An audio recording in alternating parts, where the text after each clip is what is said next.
I should have been suspicious from the beginning. As soon as my eyes landed on the Willard mansion, an uncomfortable sensation washed over me. It was different from the other houses I had cleaned over the years. It wasn't just the deteriorated facade or the dusty windows that unsettled me, but something deeper, something that seemed to watch, as if the house had a consciousness of its own. It was hidden in the heart of an ancient forest, surrounded by trees that leaned forward, creating a kind of natural tunnel. The sun struggled to penetrate the dense canopy, and the faint light that made it through seemed swallowed by the mansion's dark, imposing structure. Its tall towers, once majestic, were now cracked, covered in ivy and decay. The wood of the door frames was so worn it seemed ready to crumble at a touch. "Good luck, Sullivan," said Mike, my supervisor, as he handed me the keys. "No one set foot in there since old Mrs. Willard died. Hope you've got the stomach for it." It wasn't an unusual job for me, cleaning properties that had been abandoned or whose owners had passed away. But Mike's expression, usually full of sarcasm, seemed more serious this time. The moment I unlocked the door and pushed it open, I was hit by an odor that made me step back. It was as if the house itself exuded death. The mix of mold, rotting wood, and something unidentifiable seemed to permeate the air. The main entrance opened into a large hall, where a dusty chandelier hung from the ceiling like a suspended corpse.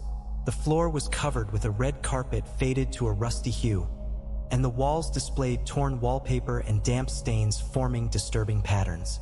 As I walked through the house, I felt the floorboards creak beneath my feet. It was an almost animalistic sound, a high-pitched wail echoing through the empty space.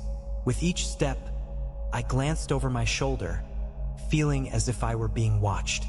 "You're imagining things, Jake," I murmured to myself, trying to shake off the discomfort.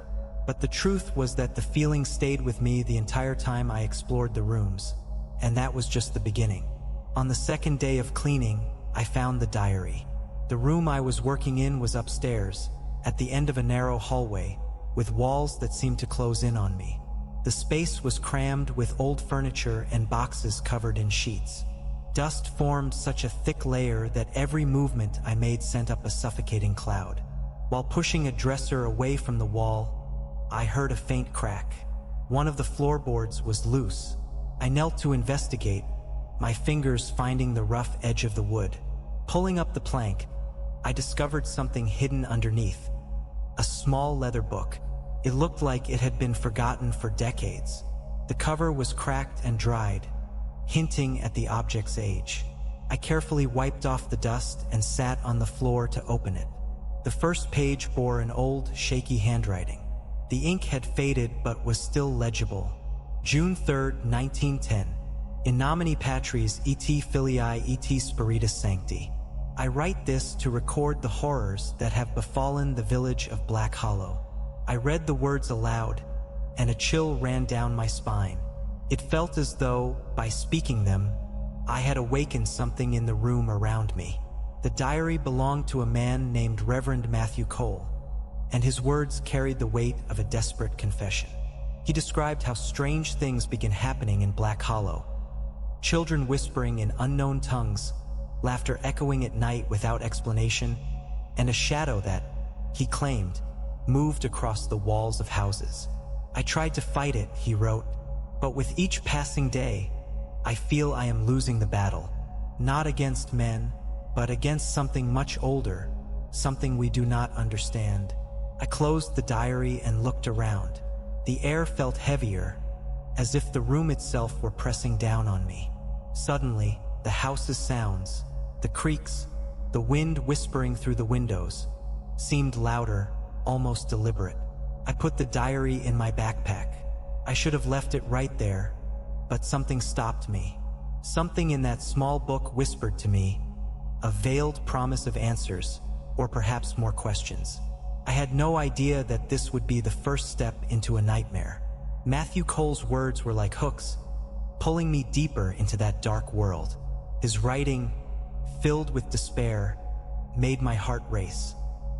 He spoke of children with black eyes like voids, their faces locked in distorted smiles that, according to him, did not belong to this world. One description was particularly disturbing. They appear in the darkness, with skin pale as marble and teeth that never stop grinding. Their laughter echoes even when their mouths remain closed. When they are near, I feel as if my soul is being pulled from my body. With every word I read, my stomach churned. It seemed impossible that such things had happened in Black Hollow, but the dark, detailed tone of the diary made me doubt. I was so engrossed that I almost didn't notice the first sound. A creak. It sounded distant, coming from the hallway behind me. My body froze, and for a moment, I stood still, trying to listen further. Nothing. Maybe it was just the old house complaining about the wind outside. But then it happened again, this time closer, as if something were moving in the hallway. I turned so quickly I nearly lost my balance. I held the diary tightly against my chest as my eyes scanned the room's darkness. The shadows seemed to stretch, the corners of the room growing darker than they should. I took a deep breath, trying to convince myself it was my mind playing tricks on me. But there was something I couldn't ignore. One of the shadows in the corner of the room seemed denser, more alive. I had the strange impression it was watching me. "Calm down, Jake," I murmured to myself, trying to dispel the rising panic. But I couldn't take my eyes off that shadow until it finally disappeared, as if it had dissolved into the air. I shut the diary firmly, as if that could chase away the unease. The sharp sound of the leather slapping shut echoed through the room, and it was enough to make me decide. I needed to leave that house, even if just to catch my breath. As I descended the stairs, I felt each step creak beneath my feet. It was as if the house were whispering, a low, distant sound I couldn't identify. When I reached the living room, I thought I heard something. It was a faint sound, almost imperceptible, but impossible to ignore. A laugh. It came from somewhere to my left, soft, childish, and utterly out of place. My body froze. I thought about running, but my gaze was drawn to the far end of the room, where the faint light from a window outlined furniture draped in sheets. There was no one there, but the laughter continued. It was lifeless, as if the house itself were mocking me. "Is someone there?" I asked, my voice sounding strange in the heavy silence. The laughter stopped abruptly, and everything fell quiet again. For a moment, I thought I had imagined it, but then I heard a sound from the hallway, a faint noise, like small feet shuffling across the floor. My heart felt like it was about to explode. I was overcome with a mix of fear and curiosity that made me hate myself. Against my better judgment, I started walking toward the sound. "Jake, you're going to regret this," I whispered to myself as I advanced down the hallway. And I was right. When I got home that night, I thought the familiarity of my apartment might bring some relief. But I was wrong. The Willard mansion seemed to have left a trace on me, something I couldn't shake. I tossed my backpack onto the couch and pulled off my boots, still coated with the years of dust accumulated in those rooms. The apartment was quiet, except for the low hum of the refrigerator in the kitchen. Even so, there was a strange tension in the air, an energy that seemed to follow the diary hidden in my backpack. I should have ignored it. I should have let that piece of history rot as it had for over a century. But the diary seemed to call to me, like a persistent whisper at the back of my mind. Finally, I gave in. I pulled the diary out of my backpack and sat at the table, illuminated by the solitary bulb hanging from the ceiling. The edges of the pages were so worn I was afraid of tearing them as I turned them. Matthew Cole's handwriting grew more frantic on the following pages. He described an exorcism he had attempted on a child named Abigail. The girl was said to be only 8 years old, but her behavior was anything but childish. She laughed as if mocking God, Matthew wrote. Her voice wasn't hers, but something deeper, older. When I tried to cast out the evil, she called me by name, describing sins I had buried deep in my soul. How could she know? How could it know? A shiver ran through me as I read. as if something in the room had shifted. I glanced around, but everything seemed normal. Only the lamp flickered slightly, though that was something it always did before the bulb burned out. I kept reading. Matthew detailed the failure of the exorcism in horrifying terms. He had tried everything. Prayers, holy water, even pressing a crucifix against the child's skin. But nothing worked. Abigail laughed the entire time, her mouth twisting into a grotesque smile that seemed impossibly wide. I saw the spirit leave her body, but not as I had imagined. It wasn't expelled. It wasn't defeated. It consumed her entirely, as if it craved that union. When she fell lifeless into my arms, her laughter still echoed in the room. I shut the diary with a dull thud, feeling the weight of his words. It wasn't just the disturbing content, it was the way it felt real, as if each word carried Matthew's pain, despair, and guilt. That's when I heard it, a faint sound, almost imperceptible, coming from the hallway outside my apartment. It was hard to pinpoint. A creak? A dragging noise? I stood up slowly, my heart pounding. I opened my apartment door cautiously, peering into the hallway dimly lit by a single bulb in the distance. There was no one there. Hello? Is someone there? My voice came out weaker than I had hoped. Only silence, but the hallway felt wrong. The light flickered, casting moving shadows even though the air was still. I slammed the door shut and locked it immediately. I leaned against the wood, trying to steady my breathing. I knew I was alone, and yet I knew I wasn't. The diary still lay open on the table. The last line I had read seemed to leap off the page, etching itself into my mind. It hasn't left. It never will. The next day began with a lingering anxiety I couldn't shake. A sleepless night, haunted by the diary's words and the inexplicable sounds from the hallway, left me restless. But work had to continue, and I had no choice but to return to the Willard mansion. When I parked in front of the house, the sky was gray, and the trees around it seemed even more menacing than the day before. The wind rustled through the branches, creating sounds that resembled whispers. As I opened the front door, the smell of mold and decay hit me like a punch. But something was different. It was as if the air inside the house had grown heavier, denser.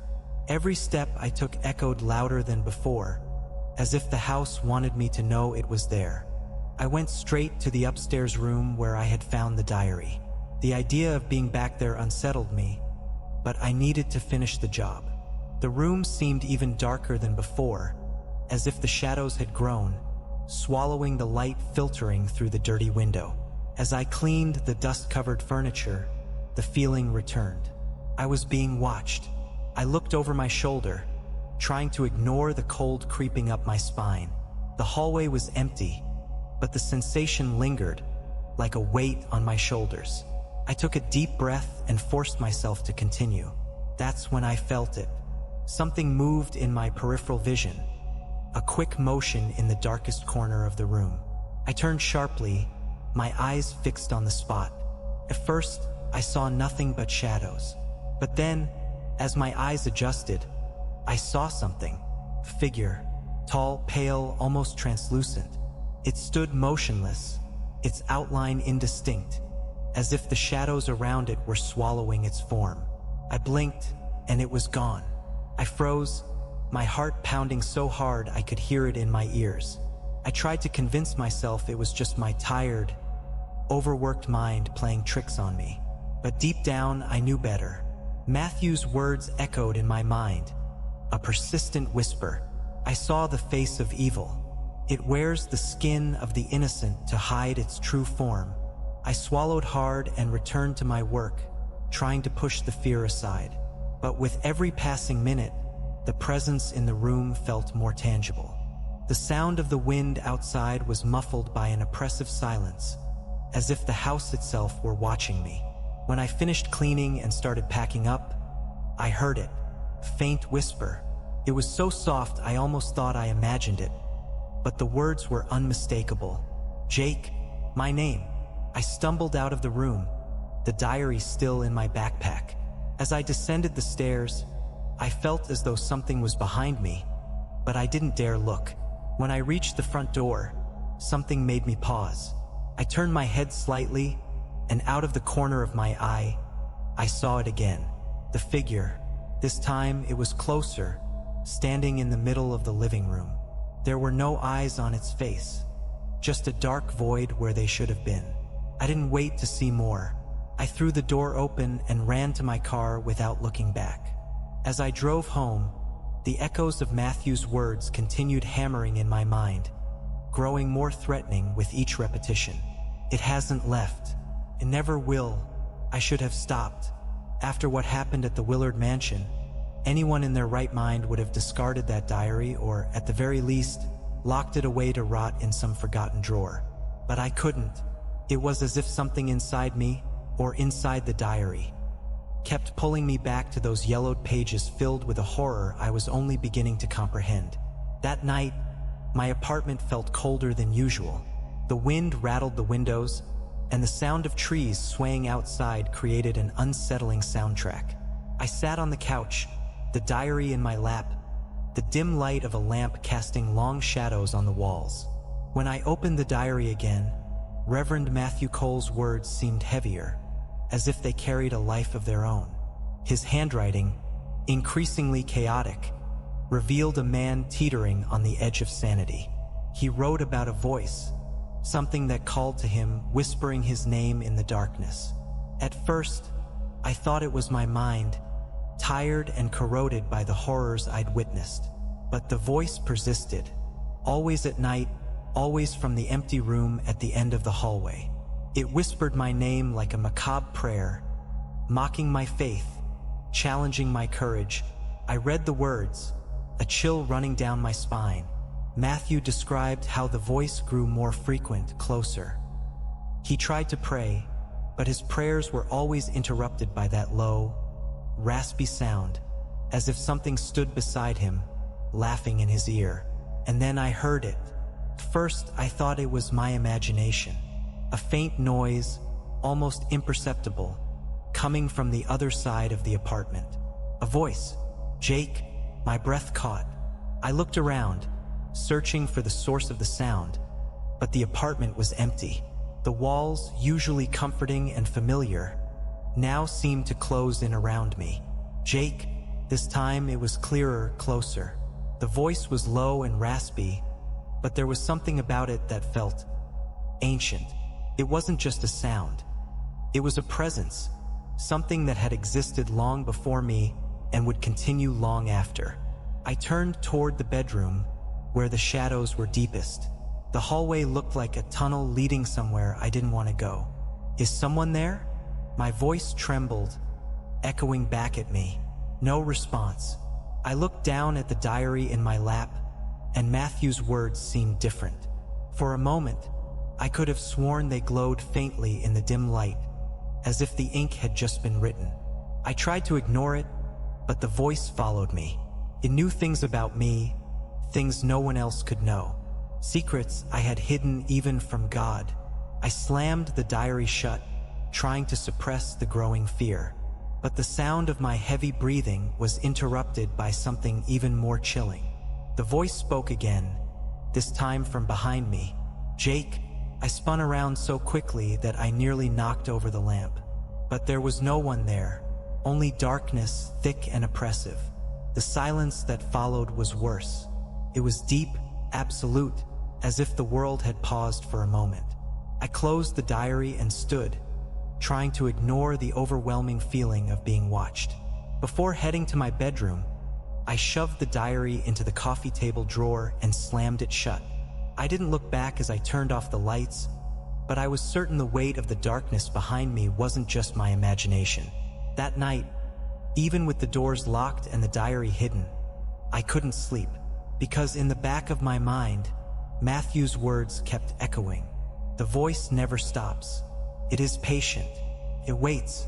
The next morning, after a restless night filled with nightmares, I made a decision. I needed to know more. I couldn't keep carrying that diary without understanding the depths of its story. Matthew's words, the The whispers in the dark, the figures in the shadows, all seemed connected to something greater, something buried in the past.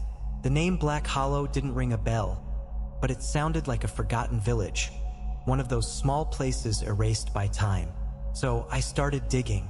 I spent hours combing through digital archives and physical records, sifting through old reports and yellowed newspapers. There were barely any mentions of Black Hollow, just one or two brief notes in 1910 newspapers describing a series of unexplainable events. The village had been abruptly abandoned at the end of that year, with no clear explanation. One article caught my eye. The headline was short and cryptic: "Mass disappearance in Black Hollow." The report described an entire community that suddenly ceased to exist. Visitors who ventured to the village afterward found only empty homes, plates still on tables, clothes hanging as if waiting to be retrieved. The article also mentioned a church, the only structure left standing after a devastating fire that consumed much of the village. Reverend Matthew Cole was listed as the village's spiritual leader, but there was no record of his death or survival. He had simply disappeared along with everyone else. These discoveries only deepened my unease, but they also fueled my determination. I needed to see this place for myself. A few hours' drive brought me to what was left of Black Hollow. The trees surrounding the abandoned village were tall and dense, blocking almost all sunlight. The dirt path leading to the ruins was narrow and uneven, as if trying to keep unwelcome visitors away. When I finally parked, I was met with an eerie silence. No birds, no insects, just the muffled sound of the wind, which sounded more like a whisper. I stepped out of the car, my heart pounding, carrying only a flashlight and the diary I couldn't leave behind. Ahead of me, the ruins rose like specters of a lost past. The houses were little more than rubble, collapsed roofs, walls overgrown with moss and vines. But the church, it was there, nearly intact though deeply scarred by time. I approached cautiously, the atmosphere around me growing heavier with each step. The silence was oppressive, as if the air itself had stopped moving. When I reached the church doors, I hesitated. They were ajar, creaking softly in the wind. I stepped inside. The interior was in ruins, broken pews, an altar blackened with soot. A strange smell filled the space, something between burnt wood and damp earth. As I walked down the central aisle, my footsteps echoed, sounding louder than they should. Then I noticed something carved into the wall behind the altar. Approaching it, I saw words etched into the stone, seemingly by hand. "He lives in the shadows. He watches us. He judges us." A chill ran through my body. The handwriting looked rushed, desperate, as if whoever had carved it knew they didn't have much time. As I read the words, I felt something. Movement behind me. I instinctively swung the flashlight around, illuminating the empty space of the church. But something was wrong. The shadows seemed thicker, gathering in the dark corners, watching me. That's when I heard the sound. It wasn't a whisper, nor a voice. It was rhythmic, low, like the pattering of small feet on the floor, coming from the hallway I had been in moments earlier. Without waiting to discover more, I turned and bolted out of the church, feeling the weight of that place clinging to me like invisible claws. When I reached the car, I didn't look back. Only when I was finally on the road, miles away, did I realize I was gripping the diary so tightly that my fingers had turned white. The ruins of Black Hollow had shown me enough. But deep down, I knew the story didn't end there. Because as I drove, I felt it again, the presence in the back seat. And this time, it wasn't just watching. Back at my apartment, the weight of the diary felt heavier than ever. I carried it as though it were a bomb about to detonate, my hands trembling as I opened it again. On the drive back, something inside me had shifted. The sensation of not being alone, the fleeting shadow in the rearview mirror. It was as if the diary had a life of its own, a spirit bound to it that now refused to let me go. I sat on the couch, the dim light of the lamp casting a faint glow over the pages. The smell of old paper mingled with the stifling air of the apartment, each breath heavy, as though the very atmosphere had changed since I'd brought the diary home. Flipping quickly through the entries I had already read, the words grew more urgent as I neared the end. Matthew Cole detailed the fall of Black Hollow with increasingly visceral descriptions. Children disappearing, adults going mad, shadows shifting without explanation. And then I reached the final entry. It was dated October 31st, 1910. The date made me shiver. Halloween, a night traditionally associated with spirits and darkness, and it seemed disturbingly fitting that everything had culminated then. The first words were unlike the previous entries. The handwriting was more frantic, the lines crooked, as though he'd written in a moment of pure terror. This will be my final record. I know I will not see the dawn. Matthew described what appeared to be his final battle against the demon that had consumed Black Hollow. He had barricaded himself inside the church, the last place he believed to be sacred, though he doubted even that would be enough. "He is here," Matthew wrote, the words set apart in their own paragraph. "There is no doubt anymore. He has taken the village. He has taken the people. And now he is coming for me." My breathing quickened as I read on. The next lines described a direct confrontation. "I saw him. He has no form. He doesn't need one. He is everything we fear, everything we deny, everything we hide in the depths of our hearts. He used the children, their laughter as bait. He used the shadows to confuse us. But now he is here, not as a promise, but as an inevitable truth." The final words were simple and chilling. "He is here." I shut the diary with a loud thud, my mind racing. The words seemed to echo in the air around me, repeating themselves like a mantra in my head. That's when I heard it. A low, dragging sound coming from the hallway outside my apartment. Something was there on the other side of the door. "No, this can't be," I muttered, trying to stave off panic. But the sound continued, a methodical scraping noise, almost deliberate. I stood slowly, each movement feeling heavier than the last. I grabbed the lamp from the table, a useless instinct, but it was all I had. With hesitant steps, I approached the door. The sound had stopped, but now the silence was even worse. I pressed my ear to the wood, holding my breath. Nothing. I exhaled deeply and twisted the doorknob, flinging the door open. The hallway was empty, or so it seemed at first glance. When I looked toward the end of the corridor, the weak light flickered, casting unstable shadows on the walls. For a moment, I thought I saw something move, too fast to make out any shape. I shut the door and leaned against it, feeling my heart pounding in my chest. That's when I noticed something. The diary. It was open on the table, though I was certain I had closed it. Matthew's final words seemed darker, as if the ink had just been written. "He is here." A low, childlike laugh echoed through the apartment, and I knew I was lost. The decision to return to the Willard mansion was both impulsive and desperate. I didn't know if the diary itself carried something evil or if the evil had entered me the moment I touched it. All I knew was that I couldn't keep going like this. I needed to leave it where I had found it, bury it again in that dusty floor, and pray it would leave me alone. The drive to the mansion was shrouded in a strange stillness. A light rain tapped against the windshield, the hypnotic sound blending with the weight of my thoughts.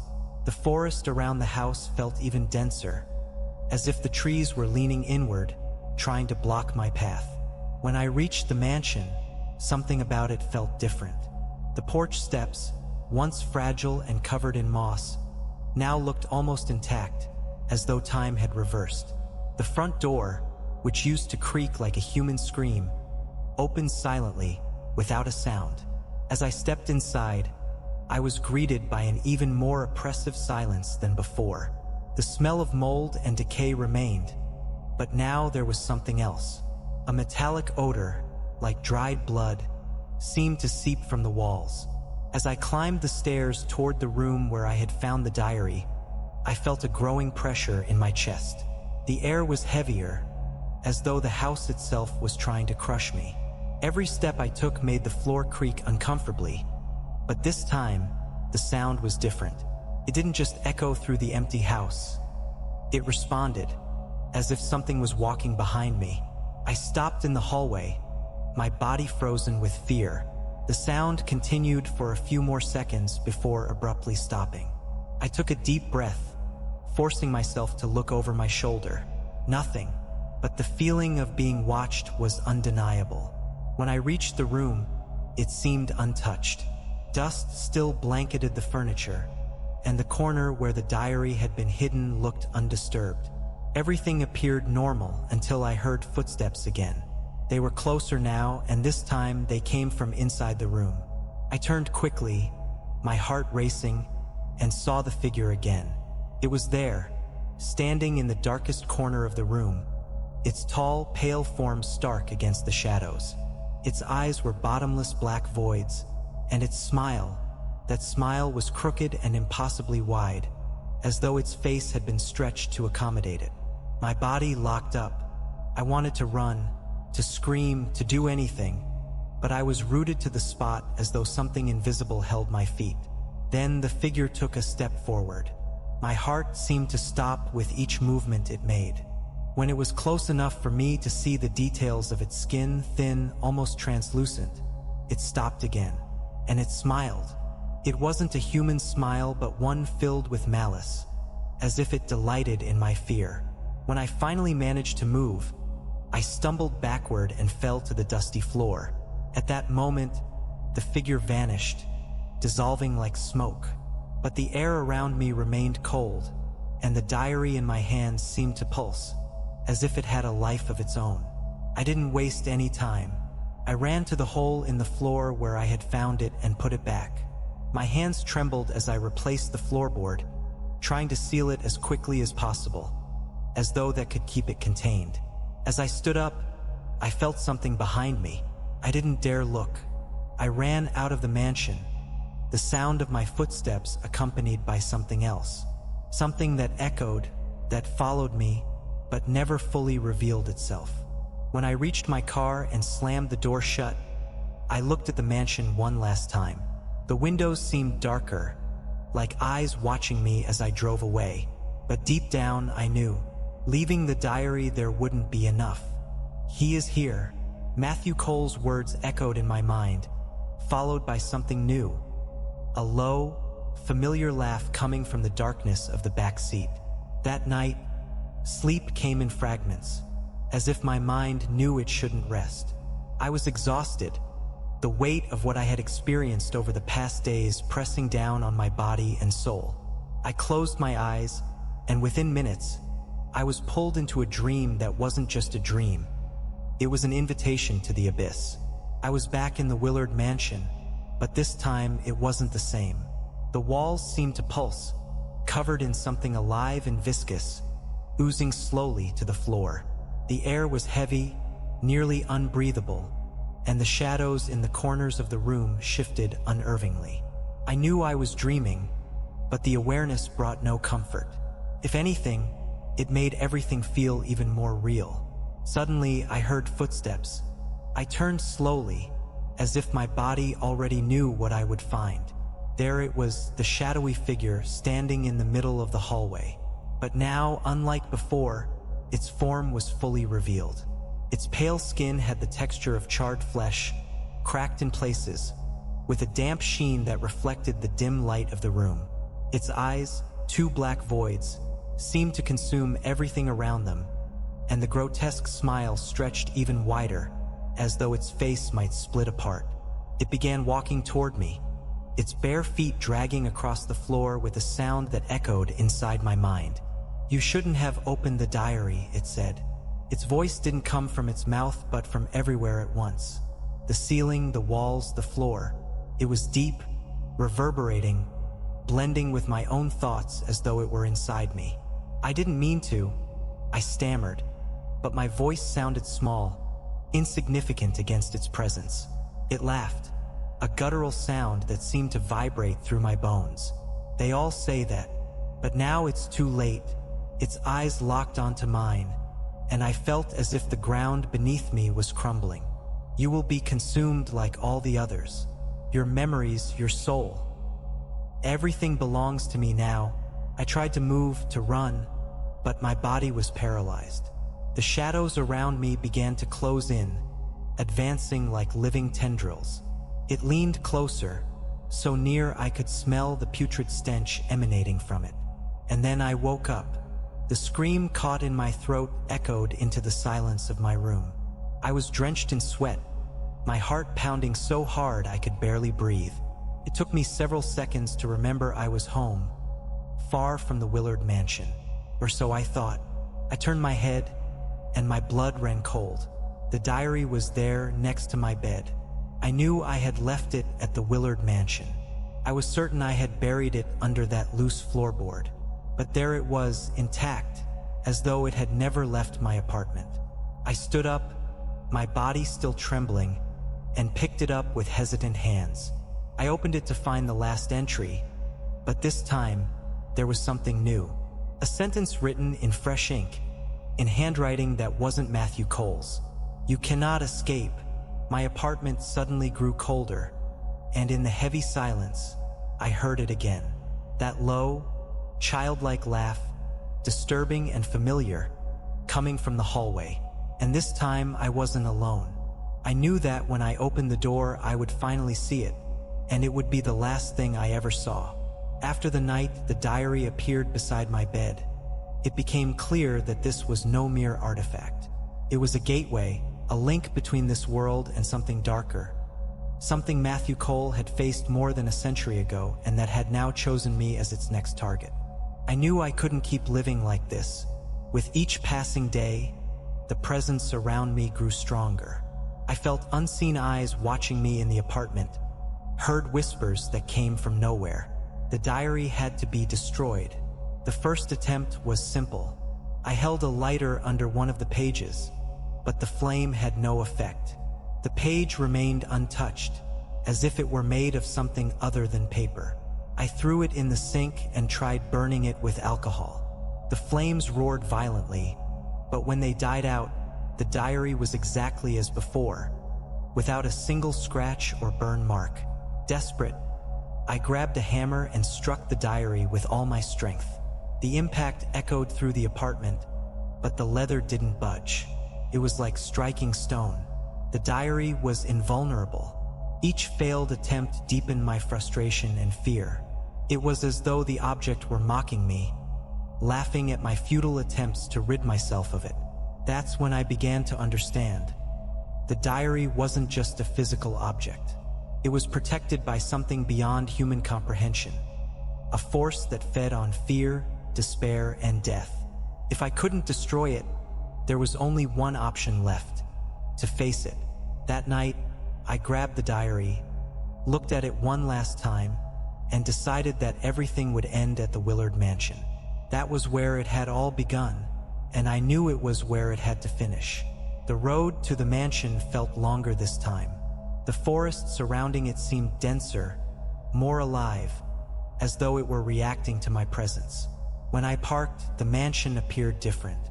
The windows were completely dark, and the trees around it cast grotesque shadows across its facade. Carrying the diary in my hands, I stepped inside. The stench was stronger, and the air heavier. Every step I took seemed to echo throughout the structure.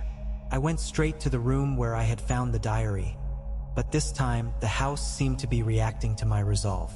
The whispers began almost immediately, indistinct voices that seemed to follow me through the hallways.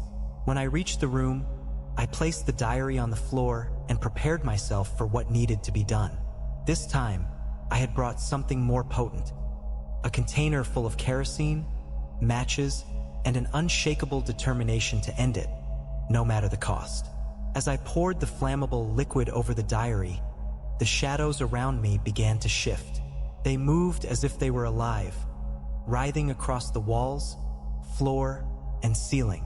The childlike laughter that had tormented me now grew louder, closer, mixing with a deep, inhuman voice. "You cannot destroy me," the voice said, reverberating in my mind. "We'll see," I replied sharply, striking the match. When I dropped the flame onto the diary, the fire spread instantly, flaring with an intensity that didn't seem natural. The entire room was illuminated as the pages burned, and the house began to tremble. The shadowy figure appeared one last time. It stood at the center of the room, writhing as the flames consumed the diary.